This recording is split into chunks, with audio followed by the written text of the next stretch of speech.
You're listening to the micro version of the Savage Lovecast at savage.love. If you're stuck in a relationship quandary, or if you're looking for sexual harmony, well, there's nothing you can't ask on the Savage Lovecast. Elected officials and appointed officials on school boards, county councils, voting commissions, they've had to endure a lot of angry public comments over the last few years. You probably learned about the Great Depression and the Great War in high school. We all got through the Great Recession in 2008. The last few years, Trump, the insurrection, the pandemic, it's led to the Great Unhinging. Evidence of the Great Unhinging is all over YouTube. Seriously unwell people showing up at public meetings to heap abuse on elected officials. People freaking out about schools installing litter boxes for kids who identify as cats, which is not happening. Or freaking out about vote fraud, which actually does happen, but rarely and never in enough numbers to throw an election. And invariably, when people do get caught committing vote fraud, they're Republicans, same as the people showing up to complain about vote fraud. I can't imagine the elected members of the Fort Lauderdale City Commission were shocked to see a woman in full fetish gear approach the mic during a public comment session about $1 million yard waste processing site. I mean, why would they be shocked? What could you do at a public meeting that would shock an elected official these days? The woman in the fetish gear with a slave on either side of her opens by saying she's neutral on the yard waste proposal before the commissioners, but she wants to make a proposal of her own. I propose that you use a quarter of that mill to support doms and subs in Broward County, to build a dungeon created for us by us, the taxpayers and voting citizens. In closing, do not let this glamorous look distract you from doing your duty to take my demand. I look forward to spanking each and every single one of you at the new esteemed dungeon. What's most shocking about this somehow isn't that the woman in full fetish gear with the slaves standing on either side of her offered to spank each and every one of Fort Lauderdale's city commissioners.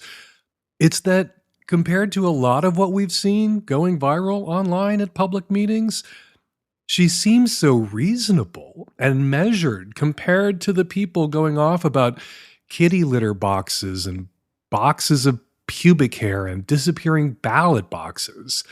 She's a taxpayer, as are other doms and subs in Fort Lauderdale, and if the city is going to build skate parks for skateboarders, and there are 10 skate parks in Fort Lauderdale when not everybody skates, why not one measly publicly funded dungeon for the kinksters? After the mistress finishes making her remarks, the chair of the meeting thanks her, wishes her a happy holiday, and then one of the commissioners puts a question to the city manager. City manager, are there any districts that have a dungeon? Not that I know of. Are there any dungeons in Fort Lauderdale? Well, Fort Lauderdale is a small town on the beach, just 200,000 people, but it's in Broward County, which is home to 2 million people, and it's a 30-minute drive from downtown Miami-Dade County, which is home to another 3 million people. BDSM fantasies are common. More than half of everyone has fantasies about domination and submission. And according to a study published in the Journal of Sexual Medicine, 30% of men and 36% of women fantasize about being spanked or whipped for sexual pleasure, and nearly half of nearly everybody fantasizes about tying someone up or being tied up themselves, or both. Now, not everyone who fantasizes about being tied to the bed with silk neckties wants to visit a sex dungeon or will eventually build one in their basement, but it is a slippery slope. Most people with fully tricked out sex dungeons in their basements in Florida and elsewhere got their starts with neckties. So, in answer to the city commissioner's question, yeah, I feel safe saying there is almost certainly at least one sex dungeon in Fort Lauderdale. Probably more than 10 in Broward County, as many sex dungeons as skate parks, and way more than that if you toss in Miami-Dade County as well. None of these sex dungeons receive public money, and maybe that's unfair. There are more people into kink than pickleball, And cities are falling all over themselves right now, building pickleball courts all over the country. Why not a few public dungeons? Well, I hear you say BDSM, kink, that's not like pickleball or skateboarding. It's not a recreational activity, it's a sexual activity. Well, another study also published in the Journal of Sexual Medicine took a look at a lot of the research being done into S&M, and a lot of that research suggests that BDSM really isn't so different from pickleball or skateboarding. Quote, recent studies have suggested that in contrast to traditional psychopathologic explanations, bondage and discipline, dominance and submission, and sadomasochism, BDSM, could be understood as recreational leisure. The theoretical implications of BDSM as leisure are significant. More research is needed on the development of BDSM. The theoretical implications of BDSM as leisure are significant, the study concludes. Amazingly enough, this research into BDSM is being done at the University of Idaho. Idaho, of course, is a theocracy that borders Washington state. If word gets out that they're studying BDSM at a state school in Idaho and honing arguments there that could lead to the construction of publicly funded dungeons in Fort Lauderdale, I imagine we'll be seeing a video soon on YouTube with some lunatics shouting about it at a public meeting in Idaho. Because 2022 may be coming to an end, but the great unhinging, that's just getting started. All right, coming up on the Magnum edition of the Savage Lovecast that you can subscribe to at savage.love, Emily Post's great-great-grandchildren are here. Lizzie Post and Daniel Post, also, like their great-great-grandmother, in the etiquette business. They join me to talk about the etiquette of splitting up possessions after a breakup, how to end a friendship, and how to politely refuse your boyfriend's request to put him in a chastity device. That's on the Magnum Savage Lovecast. On the Micro Savage Lovecast, tons of your Qs, lots of my As. But if you want more Lovecast, go subscribe now at savage.love, where you will also find the full Savage Love column every week, also on Tuesday. This week's Savage Love is a Quickies column, last Quickies column of the year, my short and dirty answers to your quick and dirty questions. That's all available at savage.love. But now, let's get to the show. This episode of the Savage Lovecast is brought to you by Dipsea. Dipsea is an app full of hundreds of short, sexy audio stories designed by women for women. Get an extended 30-day free trial when you go to dipseastories.com/savage. This episode of the Lovecast is brought to you by the good folks at Squarespace. They make it easy to build a beautiful website, blog, or online store. Head on over to squarespace.com/savage for a free trial. And when you're ready to launch, use the offer code SAVAGE to save 10% off your first purchase of a website or domain. This episode is brought to you by Helix Sleep, the best mattress for your individualized comfort. Right now, my listeners get up to $200 off all mattress orders at helixsleep.com/savage. Hi, Dan. I'm a 36-year-old black cisgendered gay male with a question about an emerging sexual desire.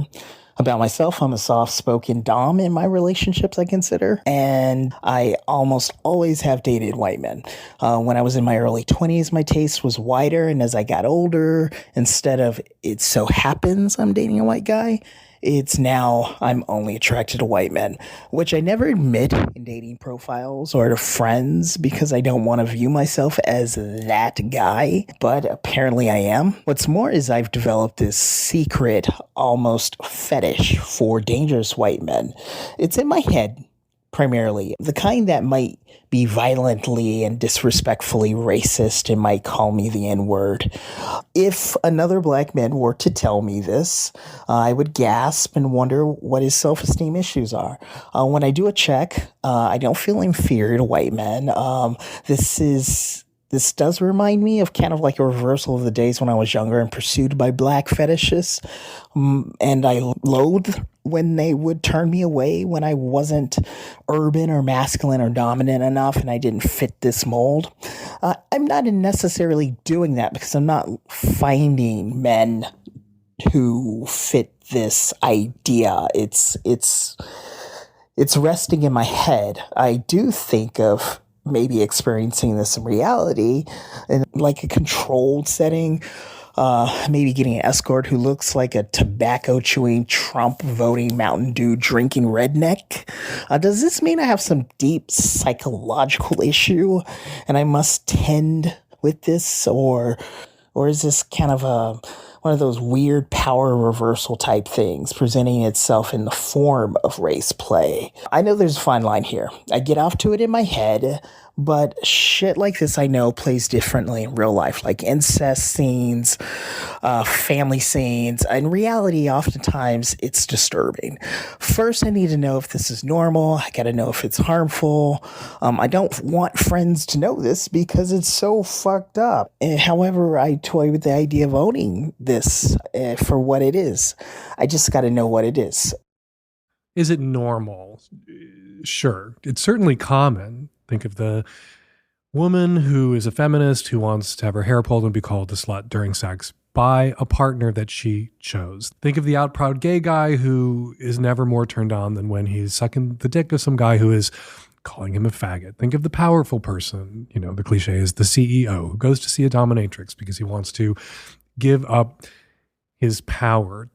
There's something about transgressive role play during sex. There's something about what James McWhorter called on our show theatrical subjugation that is itself a category of turn-ons that seems to cut across all demographics and all sorts of different groups. So I am not at all surprised to hear that you, as an out, proud, gay, black man who's a soft-spoken dom, that there's something about being with really this archetype of a shitty, racist, Trump-supporting, tobacco-chewing, Mountain Dew drinking piece of shit. There's something about that has started to worm its way into erotic subconscious over the last few years, and you want to play with that in a controlled setting. That's the most important thing. No one wants to be sucking the dick of a homophobe who starts calling him a faggot. No woman wants some person that they don't know and didn't choose and didn't give permission to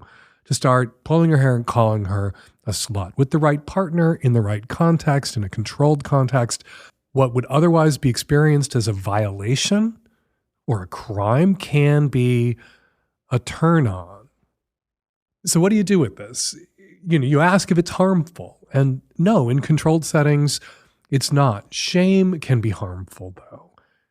Shame could prevent you from finding a controlled way to realize this fantasy. Shame could be the thing that leads you to, one day disinhibiting with drugs or alcohol and then going for this in an uncontrolled, unsafe way to realize this fantasy. What you want to do is give your junk, give your dick, give your pussy what your dick or pussy wants, and ultimately will have at a time and place of your choosing when you're thinking clearly. And that could be finding an escort who is the type and telling them you want to explore this kind of role play, but first you want to know who they actually fucking voted for in 2020 and 2016.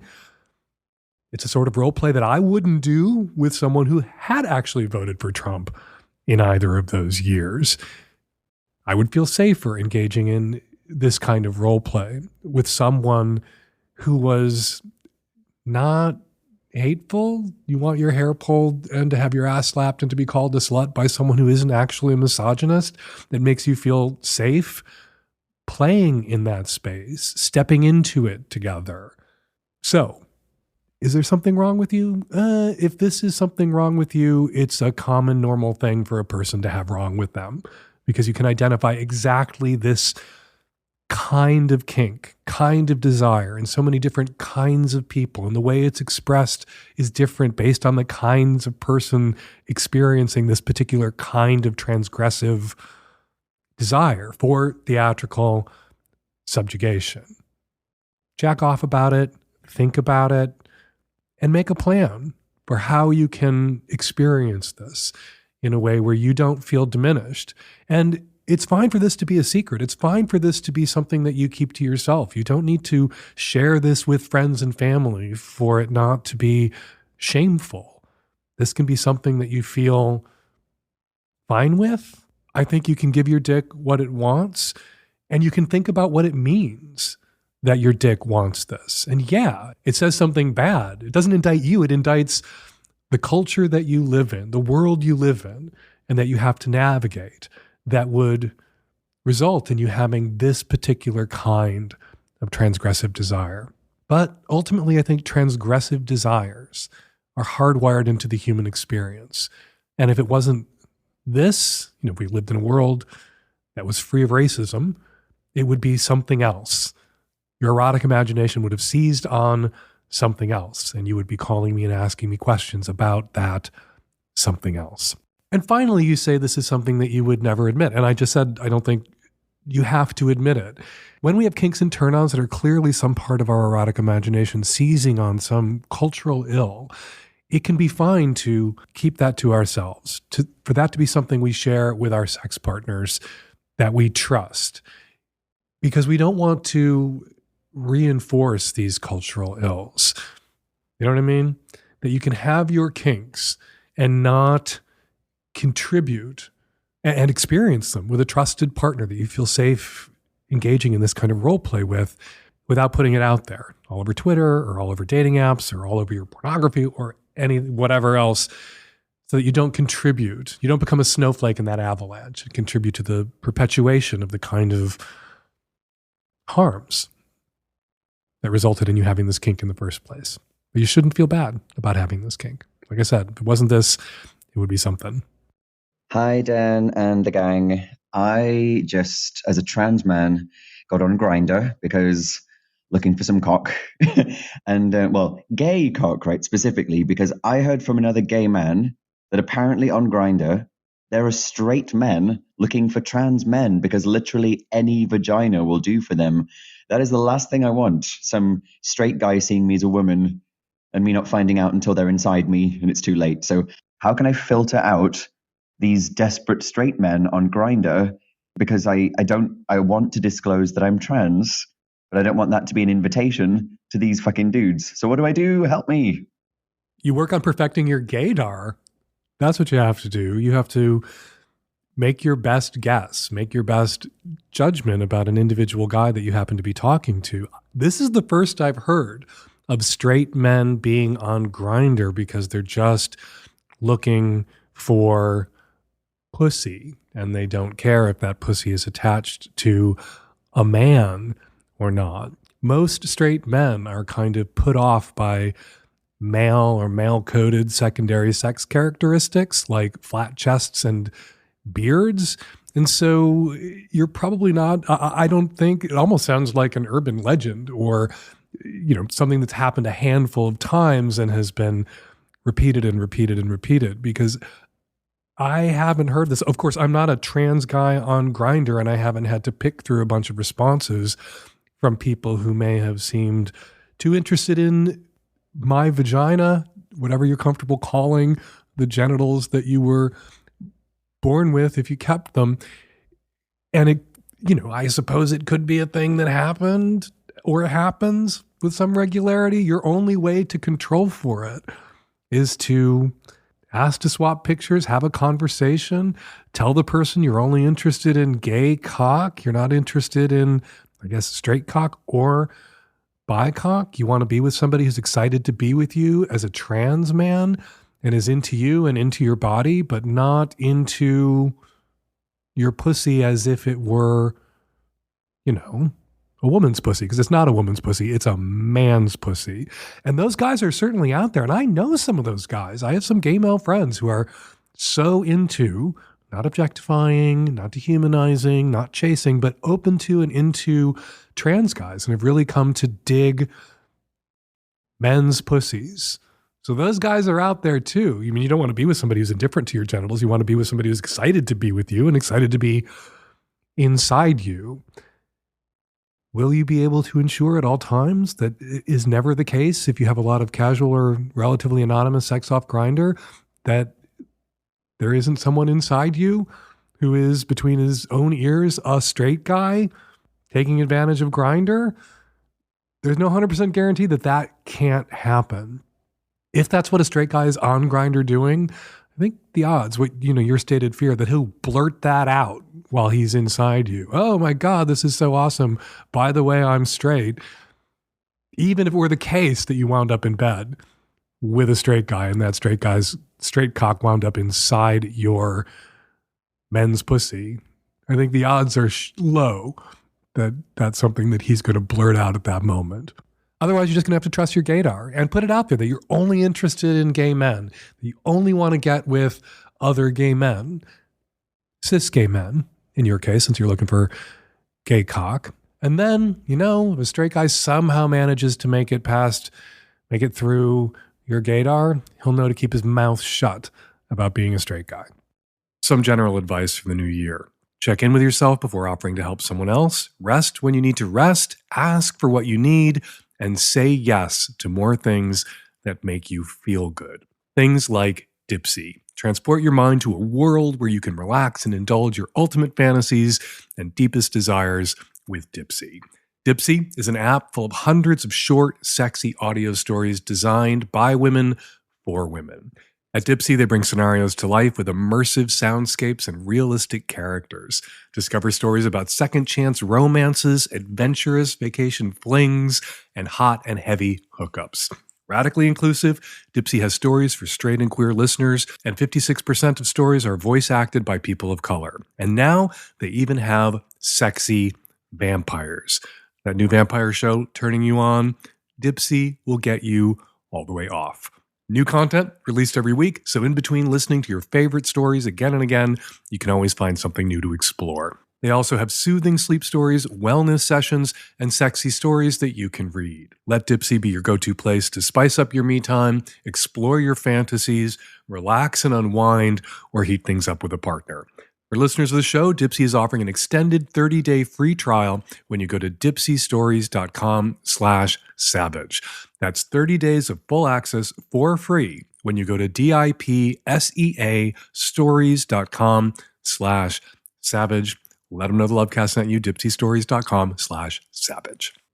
Hey Dan, I'm a 36-year-old bisexual woman who's been married to a husband for 10 years and with him for 17. With my husband's love and support, I've also had a girlfriend for about 14 months. Due to many professional and personal reasons, she and I have kept our relationship fairly quiet, and most people in our lives aren't aware of it. I've recently let all my siblings know about this relationship and the fact that I'm asexual, and they've been really, really supportive and excited for me. I haven't, however, spoken to my parents about my sexual orientation or this relationship, mostly because of the beliefs they've shared with me about people who aren't straight. They are a big part of the reason why I didn't fully identify as bisexual until about 3 or 4 years ago, despite the fact I'd had crushes on girls growing up. Last summer, my mom told me that her view was that people were only lesbians because they'd either been abused by males or because they were raised by lesbians, and thank God we didn't have to deal with that in my family. My question is, now that I'm very comfortable with my sexuality and my relationship, is it my job to come out to my parents to help educate them on the realities of people who aren't straight? If I do you have any suggestions on how I start? Well, it's not my job to come out to your parents. Yeah, of course it's your job to come out to your parents. And you can, as an adult, rationalize never coming out to your parents because your parents are shitty about queer people, shitty about lesbians in particular, sounds like, but shitty about queer people generally. And if that was the standard, if nobody ever came out to their parents ever because their parents were shitty about queer people, then nobody would have probably come out to their parents ever, because most parents, particularly decades ago, were pretty shitty about queer people. And parents who are shitty about queer people have a way of saying shitty things about queer people in front of their kids that they do not know yet to be queer. And so, yeah, it's on you to come out to your parents and tell them the truth. And it's going to be easier for you than for some other queer young people. You're no longer dependent on your parents. You don't live at home with your parents. You're not in high school. And it's going to be easier than it would be for a lot of queer adults who have to come out to their parents who may be shitty about the queer thing, because your siblings are in your corner and on your side. You're going to come out to your mom and dad. Your mom and dad are going to say shitty, hateful, ignorant things. You're going to Tell them they're wrong. You're going to answer all their questions. This is standard advice from me to people coming out to their parents, regardless of your age.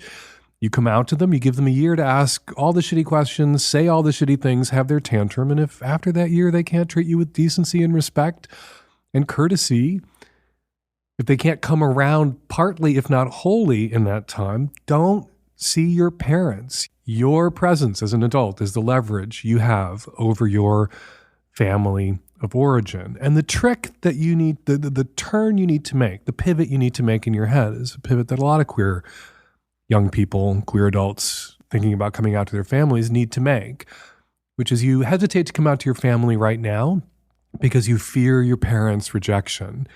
You need to make them fear yours. Particularly, you're a grown-ass adult woman.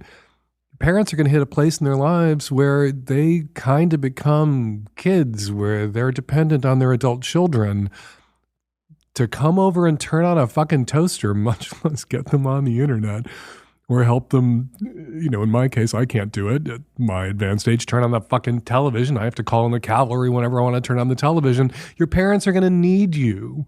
And yeah, I think you should weaponize that need to get your parents off the hateful bullshit that your parents have been stuck on all this time. So yeah, it is your job as an adult queer person to come out to your parents. And I think you know that. I think you called in looking for a little bit of a nudge, which is why I'm being a little bit of maybe an impatient nudge today. You need to come out to them. And you set the ball rolling by coming out to your siblings. And I think you need to get out in front of that ball. Because if your siblings, plural, all know you're queer, odds are that one of them is going to say something in front of mom and dad because they don't know mom and dad are in the room or because they just get sloppy. You know, your relatives, if you're out to some of them but not all of them, can lose track of who you're out to and who you're not. And so at a certain point, you gotta over up and come out to all of them. And, you know, people sometimes rationalize not coming out to their parents, not coming out to their family because their family is shitty. Your parents said shitty things about queer people in front of you when you were young, and it hurt you, it harmed you, it put you in this position now where you're even still afraid to come out to your parents. If you don't challenge them on that, what shitty things are your parents saying right now? Setting aside the shitty people your parents may be voting for right now, but what shitty things are your parents saying in front of your nieces, in front of your nephews, in front of other family members, young people that could be doing the same damage to them, the same shitty things your parents said to you when you were young and vulnerable, and those shitty things that they said really did hurt you. Don't let your parents hurt other young people in your family. This episode is brought to you by Squarespace. Honey, you are so amazing. And you don't let the world know about all the work you've been doing and the stuff you've been selling. I would take it on for you, but I'm busy. Just let Squarespace help. Squarespace is the all-in-one platform for building your brand and growing your business online. Stand out with a beautiful website. Engage with your audience and sell anything. Your products, content you create, and even your time. You guys, mailing lists are hard. You do not want to try and organize this aspect of your promotion yourself. Squarespace does it perfectly. Get the right message to the right people, collect email addresses through your website, and send subscribers the information that they care about most with unique mailing lists. What about videos? Create pro-level videos effortlessly. The Squarespace Video Studio app helps you make and share engaging videos to tell your story and grow your audience and drive sales. And it's time for social time.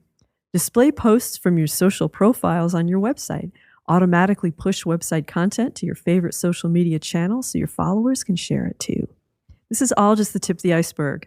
If you want your website to work well and look beautiful, Squarespace has you covered. Head on over to squarespace.com/savage for a free trial. And when you're ready to launch, use the offer code SAVAGE to save 10% off your first purchase of a website or domain. We like it when you do this. That's squarespace.com/savage and use the offer code SAVAGE.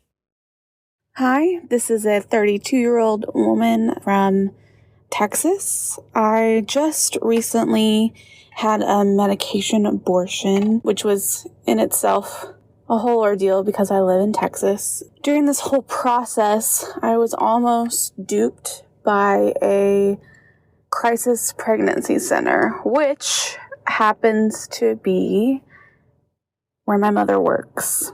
They are posting on Google, and anytime you search anything related to abortion or anything of that sort, their page comes up immediately in front of any other reputable information. My mom is the one that performs the sonograms on women at these clinics. I can't even call them clinics.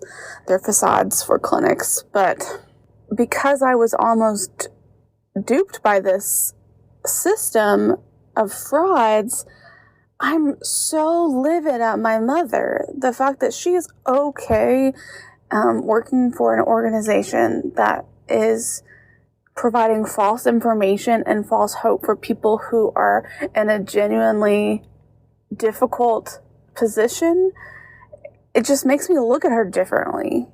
Can I continue a relationship with her knowing that she's a part of these frauds? If you want to read something that'll make your blood boil, go read the Crisis Pregnancy Center, information sheet at Planned Parenthood. There are 4,000 of these all across the United States. They're not regulated. Their websites are crammed with misinformation, and then there's the misinformation that comes out of their mouths when they are counseling women who are pregnant and in crisis. And they get federal funding through abstinence, education, and marriage promotion programs that just zombie their way along from one administration to the next. Barack Obama tried to put a stop to flushing federal funds down the toilet for abstinence education programs that backfired and couldn't do it to the tune of hundreds of millions of dollars throughout the Obama administration. Obama, who came in, you have to make deals in politics. Can't get everything that you want. I'm not faulting Barack Obama for not creating a kind of utopia, but Obama, who came in saying we're going to restore science to its rightful place in our politics, kept having to flush money down the toilet on abstinence education and abstinence programs that also went to pregnancy crisis centers, like the one where your mom works, that suck in women by fuck Google for taking their money by paying to be the top return when somebody Googles, I'm pregnant and I need an abortion, and the first place that pops up, the first place they might get sent is a pregnancy crisis center where some nice woman does an ultrasound. And I believe, and maybe this is apocryphal, maybe this is urban legend, that some of these ultrasounds, they produce fake images of fetuses that are farther along in development to terrorize and guilt trip women, because their mission, their goal is to, at all costs, of course, all costs being imposed on the pregnant woman in crisis, for whom the best possible choice may be to terminate that pregnancy, it is at all costs to bully, manipulate that woman into not having that abortion, to delay having an abortion. Some pregnancy crisis centers have been caught telling women that they could get an abortion, might schedule an abortion in an effort to run out the clock in states that have 16 or 22 week limits, abortion bans after 16 or 22 weeks. They're obnoxious. And it is sad that your mother is a pro-lifer who would work in a place like that. I think you should come out to your mom about having had a medication abortion. I think you should come out to your mom and have the throwdown argument with your mom about what the fuck it is that she's doing. The thing about a lot of pro-lifers is they don't have any inhibitions about screaming and yelling at their pro-choice or presumed to be pro-choice or pro-life family members. There is this kind of aggression that characterizes the right, that whatever issue it might be, they can loudly lecture, fly their fucking Trump flags, and we all have to just kind of eat it. And if we push back, if we argue as vociferously for our positions, well, then we're, not allowing them to act on or have their precious religious or whatever else wise beliefs. And, engaging with right-wing lunatics about your politics isn't always an attractive proposition. You don't want to get in a screaming match with some Trumper, but a screaming match with your mother about abortion when you've had an abortion, when a quarter of all women, American women, have had an abortion, and 60% of those women who've had abortions are mothers. They had an abortion because they already had kids, already had as many kids as they could take care of. Got to stand up to the bullies, even when the bullies come in a nice gingham dress disguise. I don't know what kind of person your mother is. You don't say that she's toxic in other ways or malevolent in other ways. Maybe it's just this. There's a lot of people out there on the pro-life side who have a kind of sentimental misunderstanding or gauzy view on who gets abortions, why they might get abortions, or why a woman might need an abortion.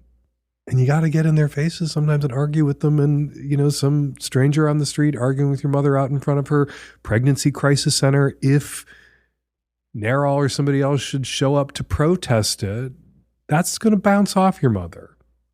You talking to your mother about the abortion you had and why she's doing what she's doing and why it's wrong, that could break through. That could have an effect on your mother.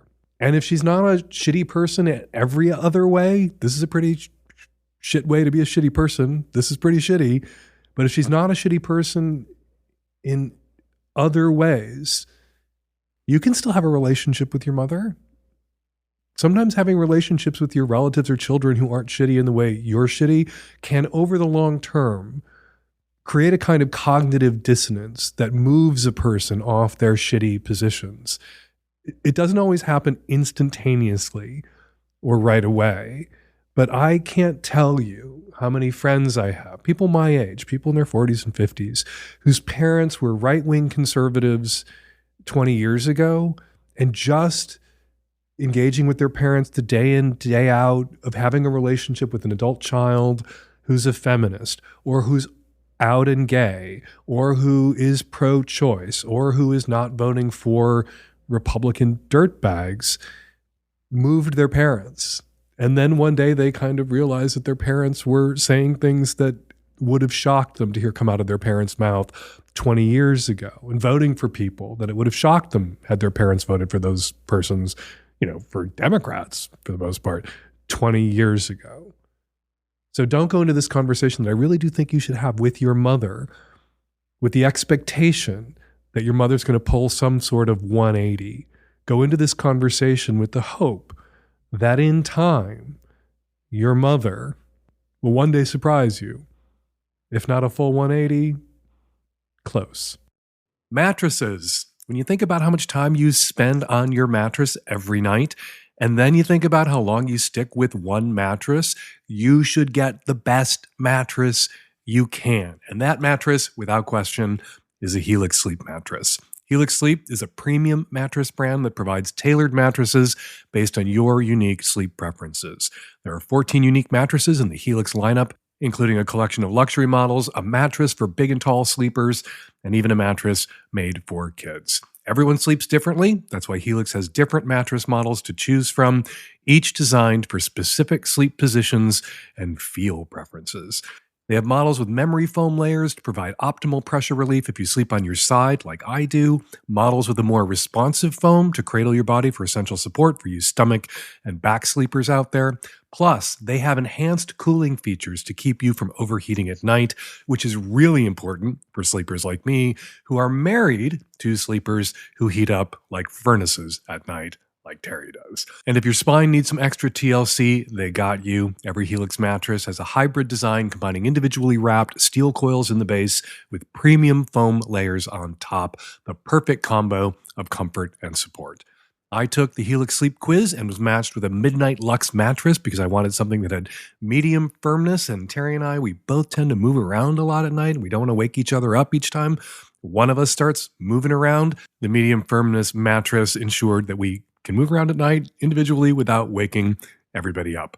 I don't even want to remember our old mattress. Good riddance to that thing. Not only is our Helix mattress the best I've ever slept on, They're not just slept on, but the setup was fast and easy. Helix mattresses are delivered in a box straight to your door for free. Plus, Helix mattresses are American-made and come with a 10 or 15-year warranty, depending on the model.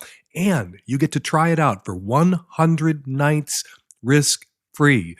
If you don't love it, I know you're going to love it, but if you don't love it, they will pick it up for you and give you a full refund.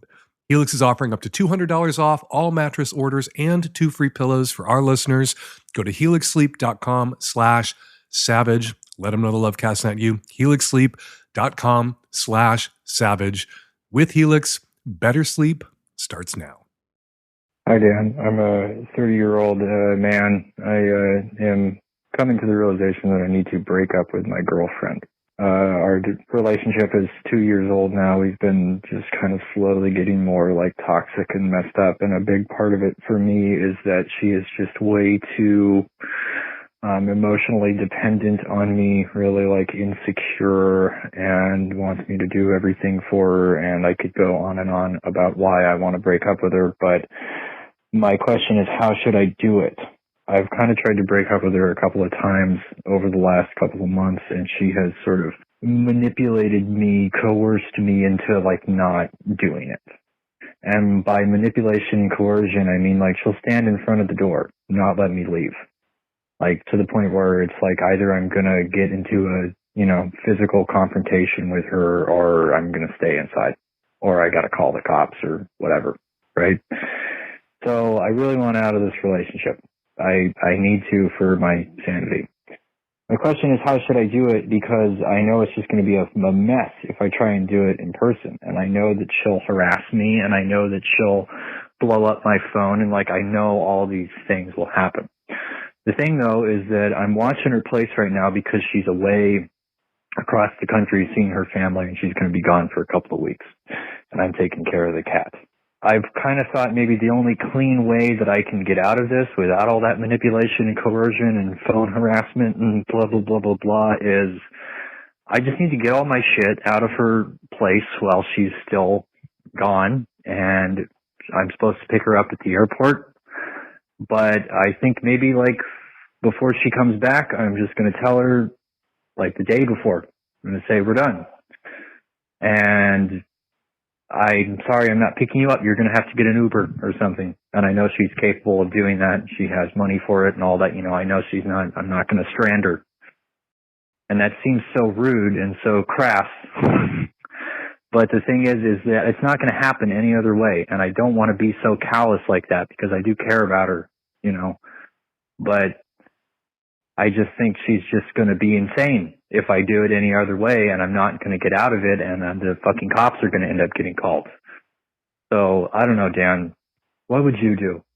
I was so relieved to hear you say that you're watching her place while she's gone to see family. That means you don't share an apartment. That means you still have your own place.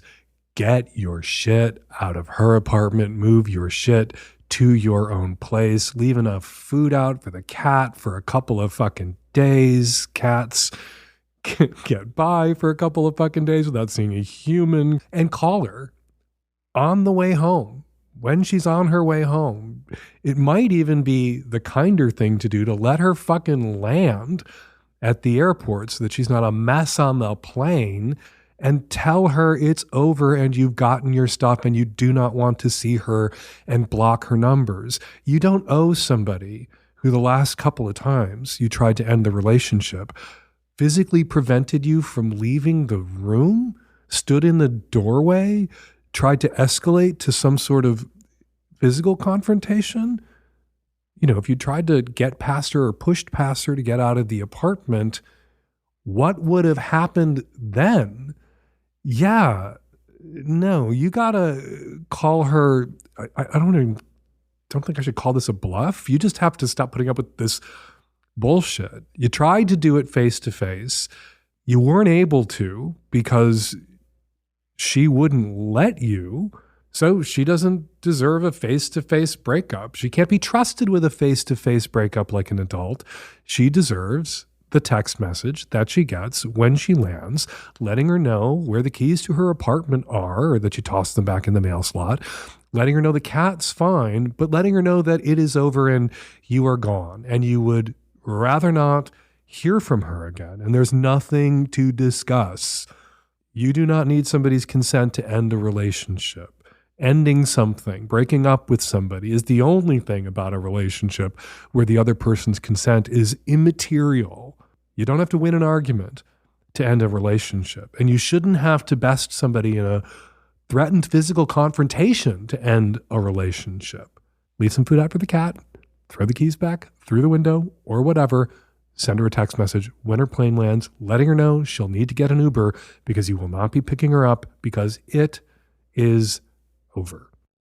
All right, before we get to this week's listener response calls, let's not read the tweets. Let's read a few comments on last week's podcast left at savage.love. In response to the guy who went out looking for sex workers in his area by Googling sex workers in my area and found scammers instead, a listener writes, finding a sex worker is actually super easy. Look for them on Twitter or at wearetrist or at trist.link. Make sure they have followers and a website. See someone who asks for your real-world information. Now, it was sharing real-world information that got my caller into trouble, but that's still good advice, particularly the part, and I've given this advice before, about looking for sex workers who are active to the extent they can be active and have not been driven off of social media. Zoftig writes, I think Dan was right that the caller who came extremely quickly during PIV but not during other forms of sex didn't have much of a problem. Coming quickly with a partner who doesn't like PIV and lasting a long time with a partner who does, that's basically a superpower.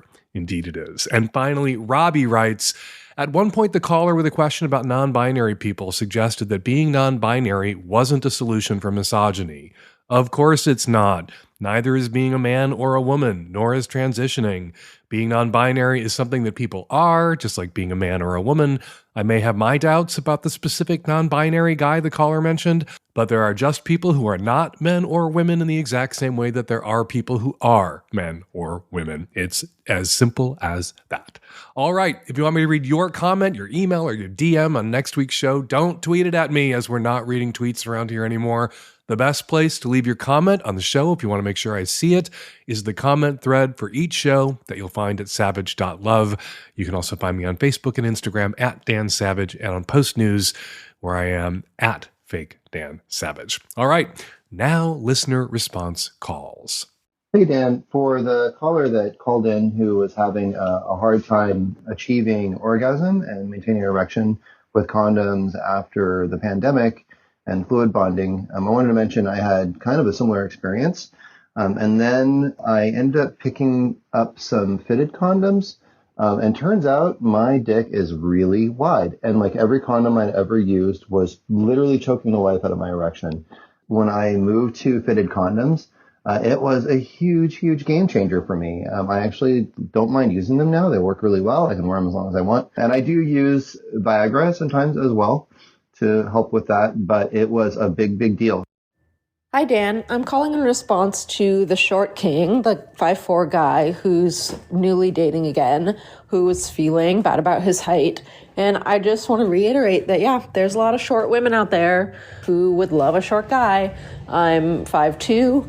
I don't like dating guys who are above like 5'8" or 9 because it's weird and it feels like I'm somebody's little sister. And I just like being with somebody whose like face I can reach and I can kiss them without it being uncomfortable. So keep at it. You're going to find somebody awesome who may or may not also be short. And just put 5'6" on your dating profile. Give yourself a little advantage, and then when people meet you, it'll be great. Hey, Dan. Calling in about episode 843 as a toddler mom and a solo mom. I can tell you absolutely the product placement was spot on. I'm the one buying a toddler toothbrush, not my kid. And I'm also the one who needs a little bit of a break from time to time by myself. So I hate to be the person to ruin the truther, but toddler moms need some privacy and fun time too. And we're going to leave it there. We're going to leave this week's Lovecast there, and we are going to leave 2022 there. Got a question for next week's Lovecast or something to say about something I said on this week's Lovecast? Use the voice memo app on your phone to record your question or comment and email it to us at voicemail@savagelovecast.com. You can also call us at 206-302-2064, and you can record your question or comment directly at my website, savage.love.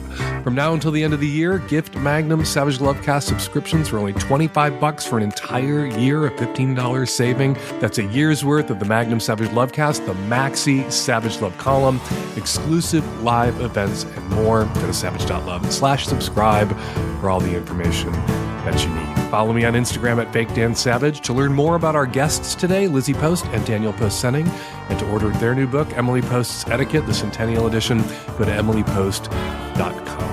The Savage Lovecast is produced every week by Nancy Hartunian and me and the tech-savvy at-risk youth and Nancy. We will all be back at you in the new year with more installments, more episodes of the Savage Lovecast. Happy New Year to everybody, and we will see you. We will be back in your earbuds in January.